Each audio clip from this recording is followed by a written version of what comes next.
A knock at the door interrupted Luka's thoughts. He glanced toward it before rising from the sofa and opening it. Standing outside was the dormitory head, a short-haired girl with a bright, almost innocent smile. "Oh," she muttered upon seeing him. At that moment, Luka recalled Giselle's words, "She's the most deranged individual in the entire academy." But the girl in front of him hardly seemed deranged. "Nice to meet you," she said enthusiastically. I am Barbara, the head of the dormitory." "So?" Luka studied her carefully before responding. "I'm Luka, an Imperial Guard trainee." His cybernetic enhancements activated, and a red interface appeared in his vision, analyzing her. Barbara beamed. "Hi, Luka. I came here as fast as I could after my classes. Did you wait long?" Her voice seemed to fade in Luka's ears as he focused on her appearance. Worn-out cuffs, old clothes. She also has no last name, which suggests she's of a lower class. Most deranged? I don't get that vibe from her. Maybe Giselle just hates people from the lower sectors. Luka shook off his thoughts and replied, "No, I just arrived." Barbara exhaled in relief. "I see. How should I address you then?" "Just call me Luka. I'm also from the lower sectors." Her smile brightened. "Alright, Luka. Though, I must say, you're amazing. Becoming an Imperial Guard trainee, despite being from the lower sectors. That's no small feat." Luka met her gaze. "That can be said for you as well. Becoming the head of the dormitory is no small achievement." Barbara smiled purely. Luka observed her quietly. "She must have moved mountains to get where she is, just like me." Barbara clapped her hands together. "Follow me. I'll give you a rundown of the dorms." "It's my mandatory duty as the head." Luka followed, remaining silent as he studied her. Then, as they walked, something caught his eye, a water droplet falling from her hair. She just showered, even though her classes had just ended. Either she was pressed for time, or she's just someone who values efficiency. Inside the academy's main building, Luka stood next to Giselle. She eyed him carefully, arms crossed, then sighed. "You're dressed properly this time. At least you finally listened to me." Luka smirked, but said nothing. "Let's head to the classroom," she continued. "My father has ordered me to attend classes with you for a week." Luka's expression darkened. "An entire week? I'm going to lose my mind." They had just started walking when a familiar voice called out, "Giselle." Luka turned, instantly recognizing the voice. "Barbara?" She approached them with an excited energy. "It's been a while since I talked to you, Giselle." Without even sparing her a glance, Giselle's tone was cold. "Get lost, Barbara." Barbara, unfazed, tilted her head cutely. "I just wanted to say hello." Giselle halted, turning to face her. She stepped closer and, with a sharp glare, said, "Hi, Barbara. Now get lost. I don't have anything else to say to you." Barbara took a small step back, feigning fear. Without looking at Luka, Giselle turned and walked away. "Hurry up, Luka. You shouldn't be late for your first class." Luka glanced at Barbara, studying her reaction. A closed-off body posture, just like all the other losers from the lower sectors. Did she really make it to dorm head with that attitude? Something felt off. Luka turned and followed Giselle, walking through the corridor. After a moment, he broke the silence. "I guess you know Barbara well." Without turning back, Giselle replied flatly, "Just how she looks." "We entered the academy around the same time." Luka pressed further. "You seem to dislike her." This time, she didn't respond. "She's ignoring me." As they walked, Luka pondered Giselle's words. She called Barbara the craziest psychopath in all of Accretian Academy. Yet, Barbara continues to cling to her. There's something off here. It's a little interesting, but it's none of my business. His gaze hardened as he thought about his own future. "What's important is that if I make it through these 2 months, I'll become a noble. I don't need to worry about gossip like that." Luka sat on a bench, idly flipping his knife between his fingers, his thoughts wandering. "I thought I'd use this week to attend these boring classes, but..." His grip tightened around the blade. "Instead, I find myself more intrigued by their relationship. There isn't much else to entertain me in this place designed for prissy nobles." His gaze darkened as he recalled Felix's earlier words. "Even Felix refuses to fight me, too embarrassed to lose. At this rate, I'm going to get rusty. I want to fight." Of seeing myself as a weapon, preys on my mind. Maybe it's the chemicals I was injected with during training, acting up. But man, I want to fight, badly. I don't care who it is. "Someone, just pick a fight with," a sharp voice cut through his thoughts. "Hey, Imperial Guard trainee." Luka caught his knife midair and turned to the source of the voice, raising a brow in confusion. "Yeah, you."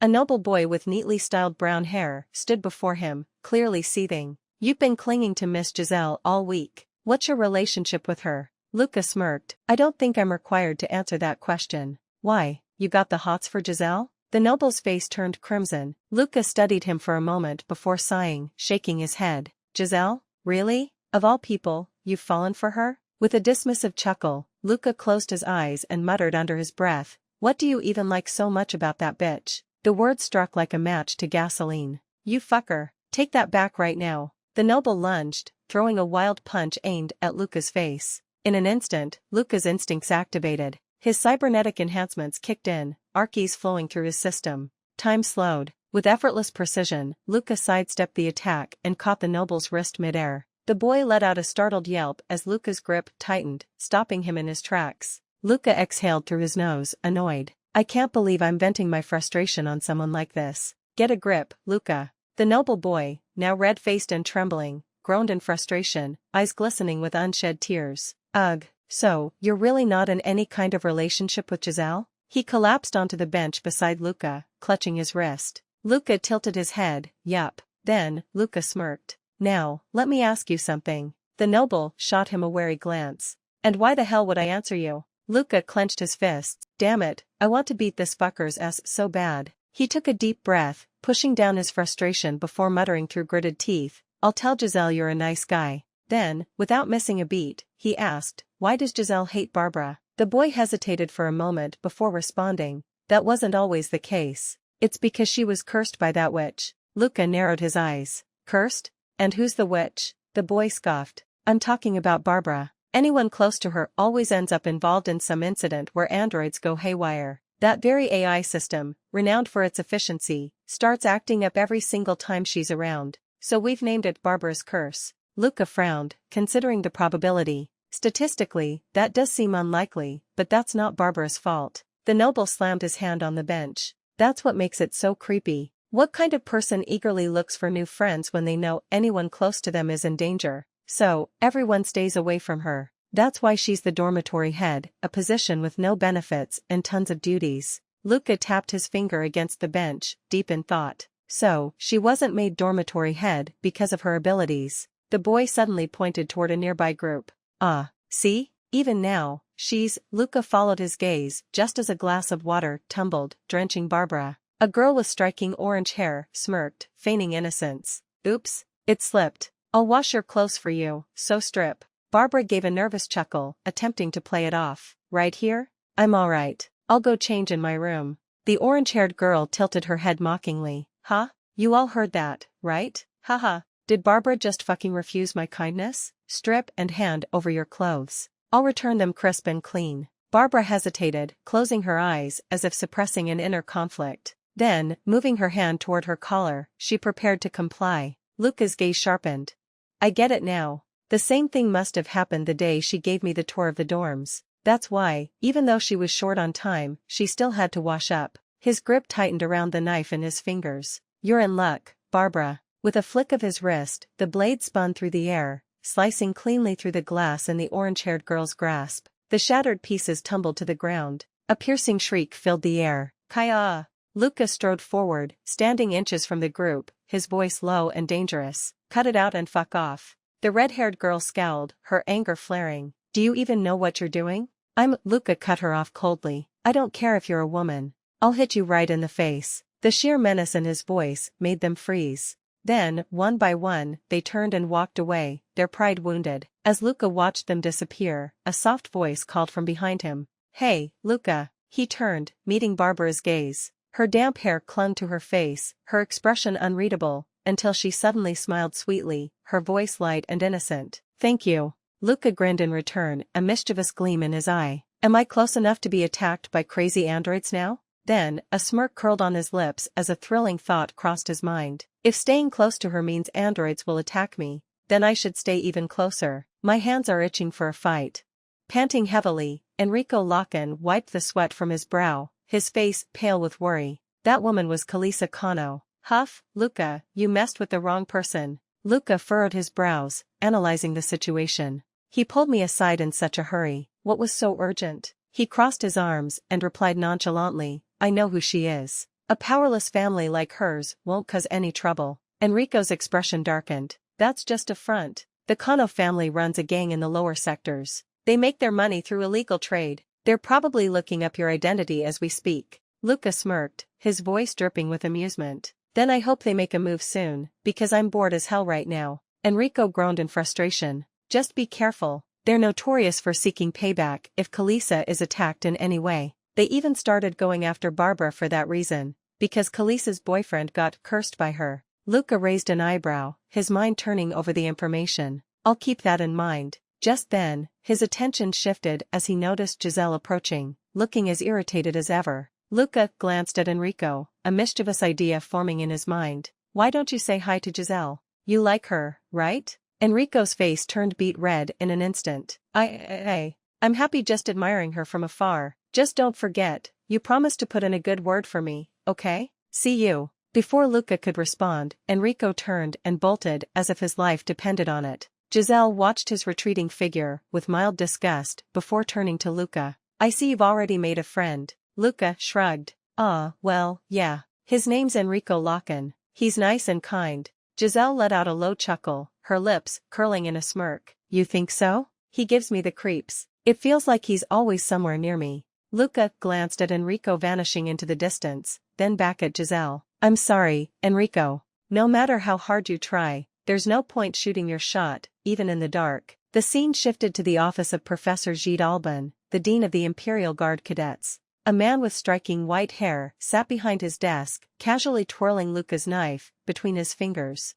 Gide's voice was calm but firm. Did you seriously throw a knife at another student, Luka? Even though it was just a pocket knife, it's enough to stir up trouble. I understand this place must feel suffocating for you, but try to take it easy. Luka met his gaze, his response measured. Understood. Inwardly, he thought, as expected of a former Imperial Guard, he's letting me off the hook. Gide leaned back in his chair. Since the children here don't learn how to fight, you're like a wolf that's been thrown into a herd of docile sheep. Luka scoffed, his smirk returning. And yet, they act as if they won't get bitten by me. At that, Gide let out a deep, hearty laugh. Bahaha. Yeah, I get why Hylas likes you. His tone then shifted to something more serious. He ran a hand through his hair before continuing. However, in the end, it's the academy graduates who become elite bureaucrats, the ones who have soldiers like us wrapped around their fingers. You might see these students as mere sheep, but among them, there are monsters wearing sheep's clothing. He extended Luka's knife back to him, his sharp gaze locking onto Luka's. Compared to wolves, those kinds of monsters are the real ones to watch out for. Being young and reckless is fine, but be careful not to cross them. Luka stepped forward, taking the knife back and slipping it into his pocket. I'll keep that in mind. As he turned to leave, his thoughts churned. As if I'm here to chase monsters in the first place. I'm after something far more dangerous, a witch's curse. Luka walked along the dimly lit path behind the gym, his footsteps echoing softly in the quiet night. His mind was restless, his thoughts churning with anticipation. Curfew for the dorms has long passed, he mused to himself. And news of me saving Barbara has already spread. If the rumors are true, it's about time for that so-called curse to kick in, causing those androids to go haywire and attack me. Suddenly, the sound of a footstep halted his thoughts. A voice pierced the stillness, coming from just behind him. You're Luka, the cadet who was dispatched, right? Luka turned around, his sharp gaze meeting that of a boy with dark hair standing confidently before him. Luka's eyes narrowed, assessing him quickly. Great, he thought dryly. Caught by some small fry I've never seen before. Almost on cue, two more boys emerged from the shadows, surrounding him. Their presence was unthreatening, but Luka remained calm, his instincts alert. He raised an eyebrow and asked, "Do you have business with me?" The black-haired boy stepped forward, a smug grin on his face. Kalesa sends her greetings. It's a tradition in the Kano family to send out greetings as a means of payback for their losses. You wouldn't report to your superiors that you got beaten up by students, right? After all, you're an amazing Imperial Guard cadet. Luka's eyes glinted with a hint of annoyance, his mind filled with irritation. What a killjoy. Do they really think they can land a hit on me? The boy continued, a cocky tone in his voice, though, I'll give you one chance. Go to Miss Kalesa, get on your knees, and apologize. She said she'd let it slide if you do that. Luka's lips curled into a faint smirk, his voice laced with icy confidence. I'll also give you one last chance, to walk out of here with your limbs intact. Because I don't think I'll lose to children who have never set foot on a battlefield. The black-haired boy clenched his fists, his frustration boiling over. And what about it, he snapped, electricity crackling along his knuckles as his prosthetic limb powered up. Steam hissed from the joints in his legs as he lunged forward, his speed amplified by the high-powered enhancements. Huff, take this, he roared, aiming a fierce punch at Luka. Luka, unimpressed, simply stepped to the side, effortlessly dodging the attack. His eyes narrowed as he analyzed the boy's movement. TSK, he has a high-powered prosthetic? That's way too good for someone like him. Undeterred, the black-haired boy snarled and launched another attack. Try dodging this if you can, he yelled, rushing forward. Luka remained still, his hands still buried in his pockets. His eyes tracked the boy's approach, his posture calm, his mind calculating. Just as the attack was about to connect, a bright red light flashed. Everyone's attention snapped to the source as a robotic figure emerged from the shadows. Hello, do you need help? The android's monotonous voice echoed through the alley. The black-haired boy flinched, his confidence wavering. His head snapped toward his companion. What's this, you dumbass? Didn't you say you did your research properly? You told me there were no patrols at this time. The other boy stammered. I did. Androids don't come here. I don't know what this tin can is doing here. The leader clicked his tongue, then scoffed. TCH. Hey, cadet, I'm sparing you today. But we'll settle this another time. I'm not dumb enough to fight in front of an android. Let's go. One of his lackeys muttered as they turned to leave. That was some impeccable timing.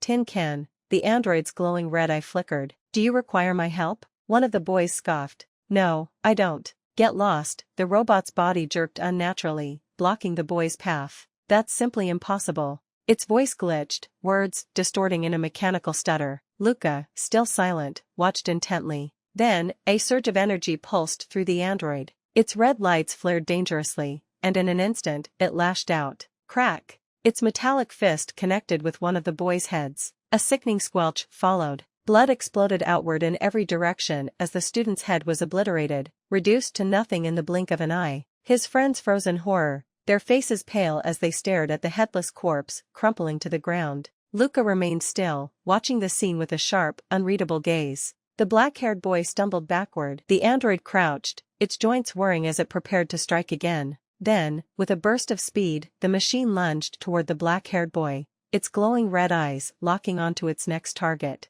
A surge of energy gathered in its fist, the force radiating like a concentrated shockwave. The boy's face twisted in terror. It's barbarous curse. The witch's curse is real. Just before the android could land the killing blow, a powerful kick struck its head, sending it flying backward. The force of the impact cracked its metallic faceplate. The android tumbled through the air, before stabilizing itself, its red glow intensifying in response. The one who had delivered the kick was Luka. Luka exhaled slowly, stepping forward toward the machine. A student of Accretian Academy shouldn't put stock in mere curses. The android straightened, its core whirring as it recalibrated. Luka observed it closely. The red glow of its sensors pulsed erratically, an indicator of something far more sinister. Oh ho, it's using its maximum output, Luka thought, a smirk creeping onto his lips. But that won't last more than a few minutes, huh? His sharp gaze locked onto the machine's trembling frame. It must have calculated that to fight me, it needs to burn through every ounce of its energy. This android didn't go berserk from a simple malfunction. This is the work of a human. His hands clenched into fists, the anticipation stirring within him. Well then, his smile widened. Shall we warm up a bit? Luka's eyes gleamed with excitement as he readied himself for battle. Luka stood motionless, facing the rogue android as it prepared to strike. Its mechanical joints whirred, its sensors locked onto him, calculating the perfect moment to attack. With a sudden burst of speed, the android lunged toward him. Luka, however, remained unfazed. His sharp gaze followed its trajectory, and just as the machine's claws slashed forward, he took a single step back, effortlessly evading the attack. A smirk curled on his lips as he observed its movements. That was a clean strike, despite being reckless, he mused. I wonder if it's running a high-quality battle program? His eyes flicked to its sharpened metal claws, gleaming under the artificial light. A direct hit from those would definitely land me in the hospital for a while. Yet, even as the machine readied itself for another assault, Luka's smirk deepened. However, it's hardly thrilling.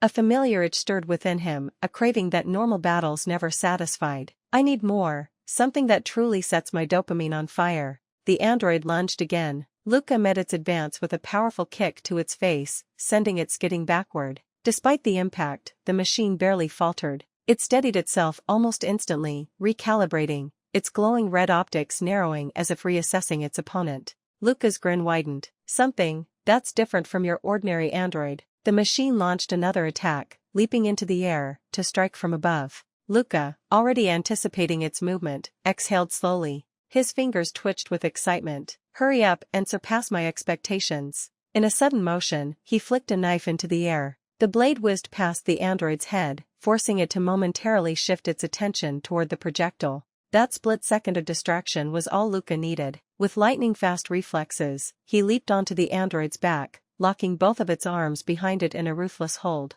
Nah, you're being disappointing. The black-haired boy, who had been watching the fight unfold, recoiled in horror. The android convulsed as its systems malfunctioned under Luka's crushing grip. It thrashed violently, but Luka twisted harder, metal bending and snapping under the force. With a final crack, the machine collapsed, its limbs rendered useless. Luka stood over its broken frame, watching as its flickering red optics dimmed. A garbled, metallic voice croaked from the machine.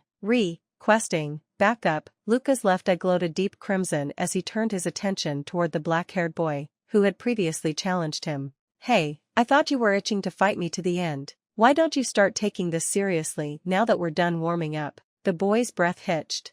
The boy panicked, stumbling backward, his confidence utterly shattered. Luka let out a disappointed sigh, murmuring to himself, unfortunate. Then, a red light flashed across his face. Luka's gaze snapped upward. Above, 3 airships hovered ominously in the night sky. Luka sat outside the dormitory, deep in thought. After that incident, the security forces requested my cooperation in their investigation. A flashback played in his mind. Inside the security office, investigator Jillian Campbell stood before him, her voice firm and authoritative. It is certain that the culprit who controlled that android is within the academy. We need you to hunt down the suspect. Although nobles hate being investigated, they'll have no choice now that there's a murderer on the run. Luka, arms crossed, narrowed his eyes. You mentioned that the culprit is among the nobles. Is there any chance it could be someone from the lower sectors? Jillian shook her head. None at all. It's not possible for them to get through the firewalls and access the academy's closed network. Luka leaned back against the chair, skeptical. Well, I'm just an ordinary pupil. What makes you think I'd be adequate for such an investigation? Jillian's gaze sharpened. Not just anyone can use the Arcane Victima. It requires exceptional insight. You meet this requirement, so you will be able to properly uphold the role of an investigator. Luka's fingers twitched slightly. How does he know? Jillian's piercing stare didn't waver. A knowing smirk crept onto her lips. That's an interesting expression. Allow me to tell you something. Users of the Arcane Victima are important enough to be recorded on a separate list. Of course, we pay special attention to people who have learned like you. Luka's jaw tightened. Why so? Jillian tilted her head slightly. You'll get your answer from the person who taught you to use that technique. Luka's thoughts spiraled. Just who are you, Kinyuan? The flashback shattered as a voice rang out. Luka. Luka's eyes snapped toward the source. Giselle Custoria was running toward him, her face tight with frustration and worry. What the hell is going on? She demanded. Do you understand what happened to me because you accepted my father's orders? I had warned Barbara to stay away from you, and yet she still. Luka cut her off with a calm but firm voice. I couldn't just stand back and watch a group of people gang up on a single individual. Giselle's fists clenched. What the hell? Are you saying you're going to fight again? Luka stood up, meeting her glare head-on. I guess I'll have no choice if they do. Giselle bit her thumb in frustration, then exhaled sharply. I'll meet with Kalisa Kano and negotiate an agreement. She might be willing to compromise if I talk to her. Luka observed her carefully, his instincts flaring. Why is Giselle trying to mediate this situation? Activating Arcane Victima, he analyzed her subtle body language. So, she's confident in her ability to control Kalisa. A small smirk tugged at his lips. All right, then.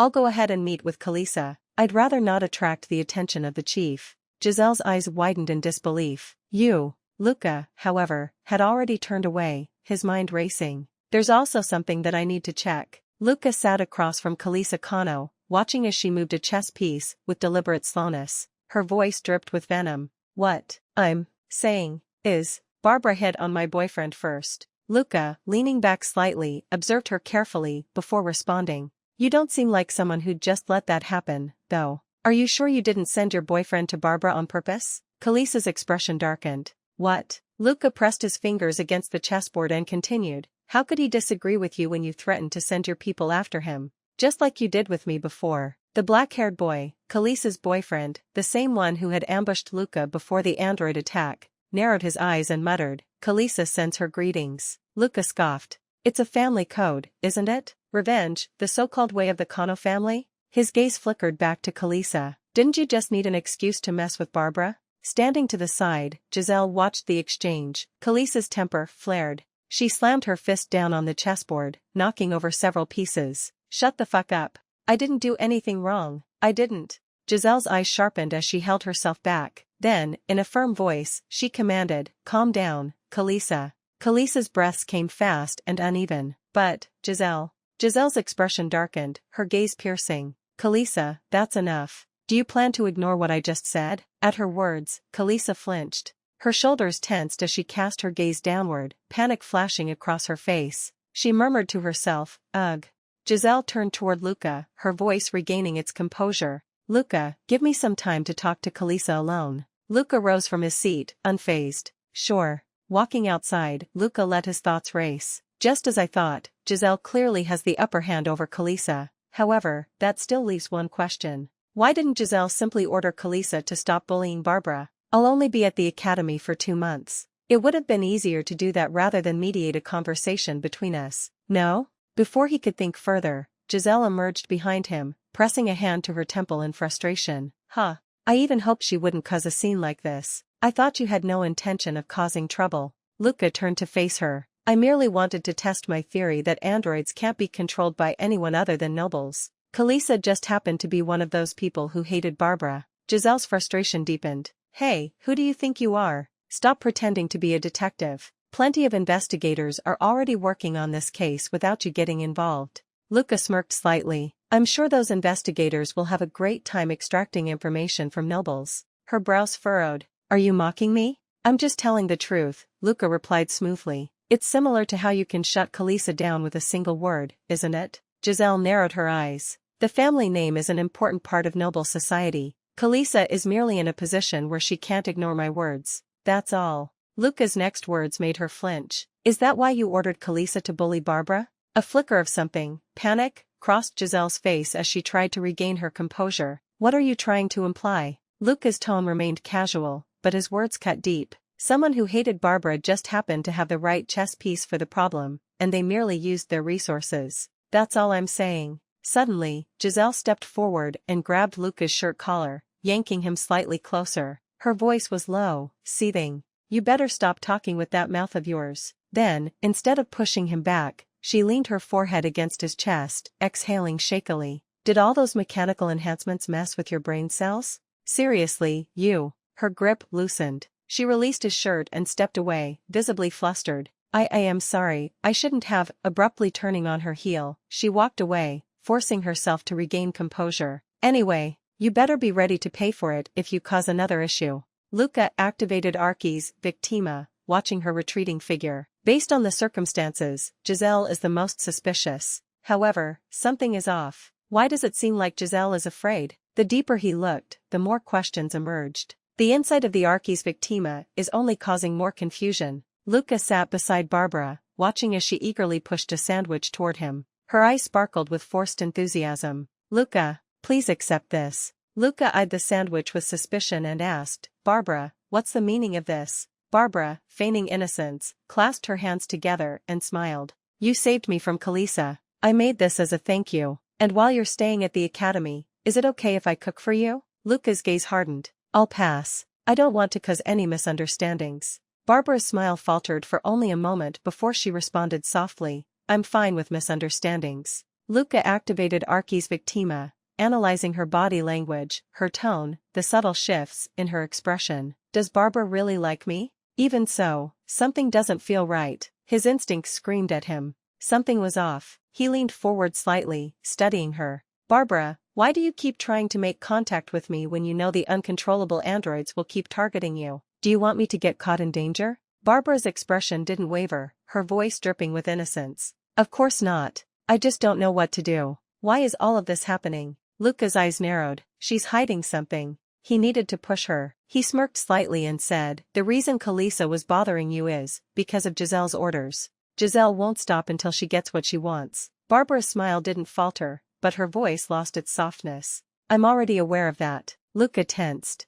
She knew. His eyes flickered as he observed her reaction. He hesitated for a moment before asking, then do you know why Giselle hates you? Barbara turned to look at him, her voice eerily calm. Luka. Then, in a sudden, jarring motion, she threw the sandwich to the side. Her once gentle expression darkened, twisting into something unsettling. Her voice dropped into a whisper, laced with malice. Is there any reason why I should tell you, Fayette? A chilling smile curled across her lips, and for the first time, Luka felt the full weight of the madness lurking beneath her facade.